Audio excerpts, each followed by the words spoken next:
Bota, si dhe në maqmine Veriut, po shënohet 80 vjetori i fitores mbi fashizmin, kur lufta e dytë botërore përfundoi me kapitullimin e Gjermanisë naziste. Përfaqësues të lidhjes së luftëtarëve, delegacione shtetërore, kori diplomatik si dhe organizata të shumta bën homazhe për partizanët e rënë te përmendorja në varrezat partizane në Butel. Zëvendës kryeministri për sistem politik Lupço Dimovski tha se luftëtarët e lirisë që dhanë jetën për liri janë themeli i vendit tonë. Ovo ден представува остварување на нашата идеја за самостојна Македонија.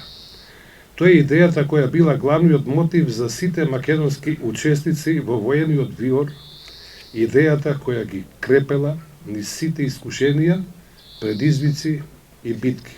Ministri i çështjeve europiane Orhan Murtezani rikujtoi se heronjtë Maqedonas ishin pjesë e luftës kundër fashizmit, duke dhënë jetët e tyre për liri. 9 мaj е ден на длабока символика. Победата над фашизмот, но и ден на раѓањето на идејата за обединета и мирна Европа. Како министер за европски прашања, сакам да порачам. Нашата европска иднина не е декларација, таа е одлука. Mesazh për ditën e sotme dërgoi edhe ministri i mbrojtjes Vladimir Misajlovski, i cili tha se sakrifica e partizanëve nuk është shkruar vetëm në librat e historisë, por është pjesë e identitetit. Ова место за нас е ништо помалку од свето место, зашто тука даваме почит на оние кои помогнаа да се стават крај на ужасите од Втората светска војна.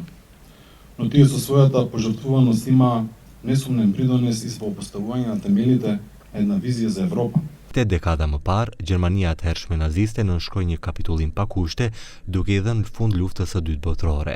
Kjo ditë festohet edhe si Dita e Evropës, që paraqet edhe ditë për kujtimit të deklaratës së ministrit të jashtëm francez Robert Schuman në vitin 1950 me vizionin e tij për një Europë paqësore dhe të bashkuar, që konsiderohet një hap i rëndësishëm në formimin e Bashkimit Evropian.